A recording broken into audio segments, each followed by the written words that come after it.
কবরে এসে প্রথম প্রশ্ন করবে, মুনকার নাকির যখন চলে আসবে, 40 কদম যখন আত্মীয় স্বজনরা লাশটাকে কবরের মধ্যে দিয়ে 40 কদম চলে যায়, তখনই ফেরেশতা চলে আসে। এসেই পরীক্ষা শুরু, মার রব্বুক, তোর রবের নাম কি?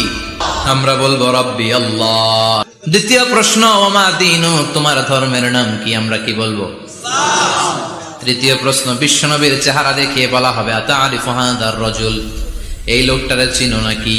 আমরা বলবো চিনি, আমাদের প্রাণের নবী। সব প্রশ্নের উত্তর তুমি পেরেছো। ফায়ুফসাহু লাহু কবরুহু 70 যিরান, আপনার কবরটারে 70 হাত লম্বা করে দেয়া হবে। ওয়ায়ুফতাহু লাহু বাবুন ইলাল জান্নাহ, আপনার কবর থেকে জান্নাতের দিকে দরজা খুলে দেয়া হবে। ওয়ায়ুলবাসু মিন লিবাসি আহলিল জান্নাহ, জান্নাতের 2টা রেশমি কাপড়ের পোশাক এনে আপনারে পরিয়ে দেয়া হবে। আর বলা হবে, নাম কানাউমিল আরুস, ঘুমাও। তোমাকে লম্বা সময় পাড়ে দিতে হবে, ঘুমাও। কানাউমিল আরুস, যেমনি বর বাসর রাতে আরামসে ঘুম দেয়। কিয়ামতের জন্য ইসরাফিলের সিংহায় যে ফুৎকার আছে, ওই ফুৎকার ছাড়া কোনো কিছুই তোমার ঘুম ভাঙাতে পারবে না। আল্লাহ, আমরাও যেন 4টা প্রশ্নের উত্তর দিয়ে লম্বা একটা ঘুম দিতে পারি, পড়ে না আমিন।